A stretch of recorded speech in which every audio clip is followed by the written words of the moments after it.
Are you ready? Ready. All right, let's go. Kevin here, top 1 financial advisor and best-selling author.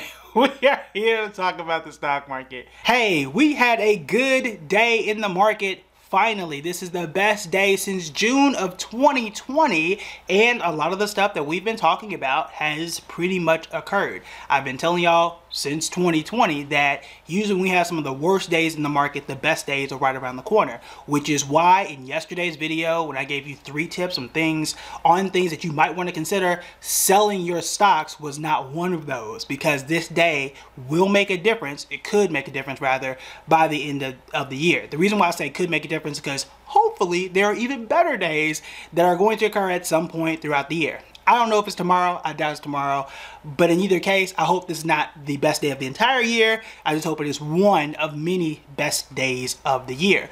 But here's the thing, here's the issue that people are going to run into.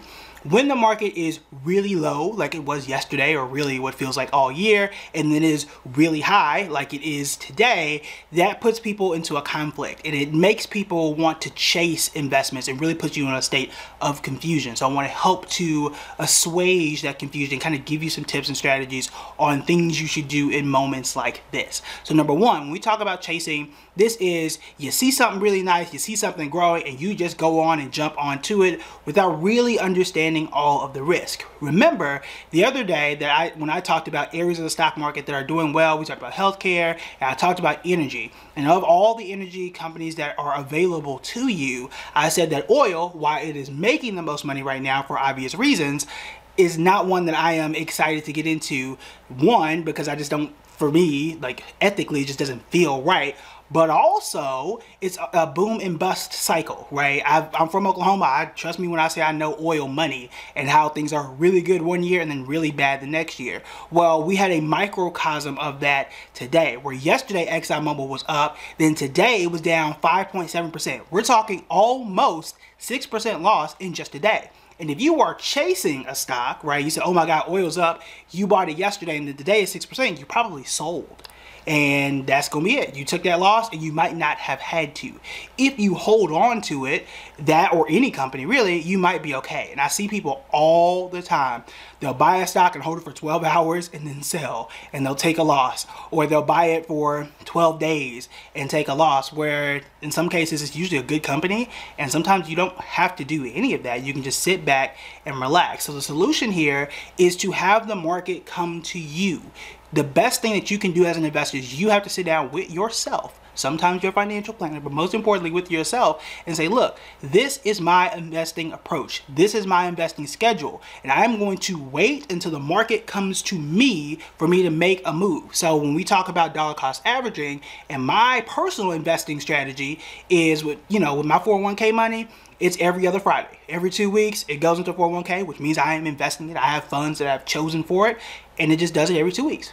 That's the schedule. I'm waiting for the market to come to me. Whether the market is down that day or the market is up that day, the process is the process. When you guys see me do something on public, it is because it's Friday. And that's what I do. I wait until the market comes to me, which just so happens to be on Friday, whether the market is up or down. And usually it keeps you in the right places at the right times more often than not, because it's going to be very difficult to time and say, hey, look, I'm going to invest right before the best day since 2020, and could be one of the best days for the year. We don't know that, right? And this is also why when I talked about 3 things that you could do to adjust your portfolio or move and kind of change some things here and there, I said that selling wasn't on that list, right? We talked about dollar cost averaging, we talked about standing still, which makes a lot of sense today, doesn't it? Right? That's why you subscribe and stuff, because we be talking and we be giving good tips out here. But in either case, selling wasn't on that list. It was not. Because if you sold yesterday because the market was down, and it was, and things were hectic, and it was, and we don't know what's going to happen tomorrow, and we don't. If you sold yesterday, you missed out on, so far, what is one of the best days in 2 years, one, but also one of the best days of this year so far. And we don't know, and we hope there are plenty more, but we don't know whether or not that's going to reoccur. I didn't know it yesterday. If I did, I would have told you. I don't have a crystal ball. But in either case, right? In either case, the point is you have to let the market come to you. That is the most important thing, because when you don't, you start chasing. When you don't, you get confused and you sit around and things are moving left and right, and then you're just sitting around like, I don't know what to do. This is why we talked about places you can invest. We named a few companies, and then this week, hopefully, depending on what's going on, we'll talk about kind of do a few more deep dives into some companies that I do like. And this is the thing too, I prefer, whenever possible, to get what I call like all-weather portfolios. I try to be as diversified as I can. So defensive stocks make sense here, right? Because a Coca-Cola, for example, or maybe even a CVS, regardless of what goes on, it's solid, right? People are still gonna buy Sprite, and I think they make Body Armor, the drink. I don't know about that one, but you know, they're gonna drink Sprite, they're gonna drink Powerade, Coca-Cola, Vanilla Coke is my favorite, all that kind of stuff. They're still going to drink Pepsi Cola. All of those things, ticker symbol PEP for Pepsi, and then ticker symbol KO for Coca-Cola, Costco, Walmart, Target. All those things are out there, right? In those cases, while I'm not saying that this sector is better than all the other ones, even though this year it, you know, we'll see, right? In either case, those are the ones that are going to do best in either scenario. Back when we had talked about the metaverse, I think I talked about Nvidia, I might have talked about Facebook, and I think I talked about Shopify, right? In either case, whether metaverse is going to be a thing or not, definitely a company like Nvidia, I think Microsoft was the other one, Microsoft and Nvidia are going to be here in either case. So whether our expectation is what we think it's going to be or is not, you're usually in the right places. So your goal should be to have the market come to you and not to be overly emotional or overly excited or overly depressed in either scenario, regardless of what the market does. Market is down, I come on here with the exact same approach.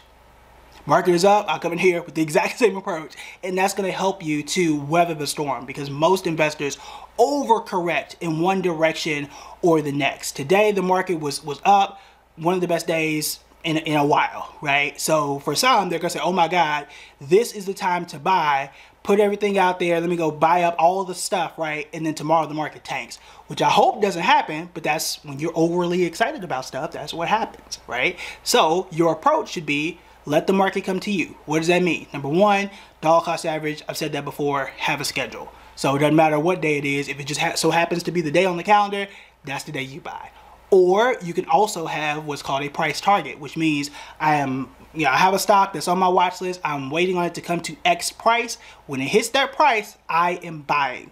And that's just the end of it, because you've already done the research. You should have already done the research, and you understand at what price or what point am I going to hop into that particular company.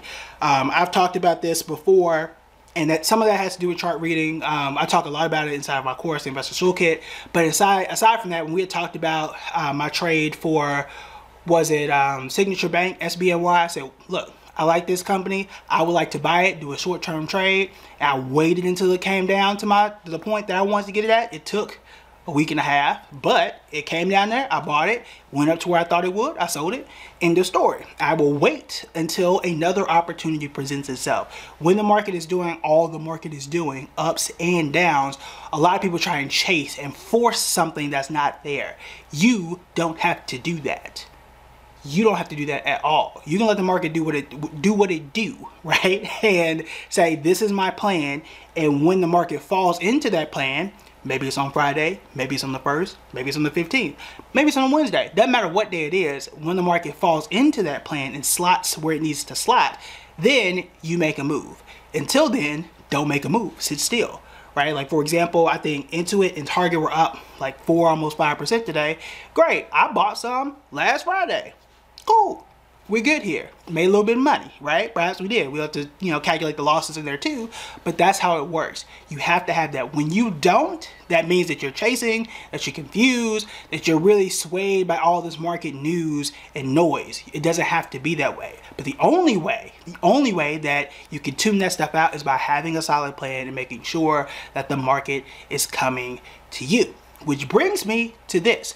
This is why I teach what I teach and teach how I teach inside of the Investor's Toolkit. It's my premier course. There is a discount code in the comment section below. Type in subscriber, you get $300 off. You can split the payments into 3 and your first payment would be $49 if you so choose. We have monthly investor calls similar to this, but you actually get to ask questions and get live responses every single month. You get my stock list, you get my interpretation of what's going on in the market every single month, and I give you my full 7-step process on how I choose investments, how I walk through this entire process, and how I know when to buy, when to sell, when to sit still. All that stuff is all yours inside the Investors Toolkit. So make sure that you click the link below. And that is it for me. I will see y'all tomorrow.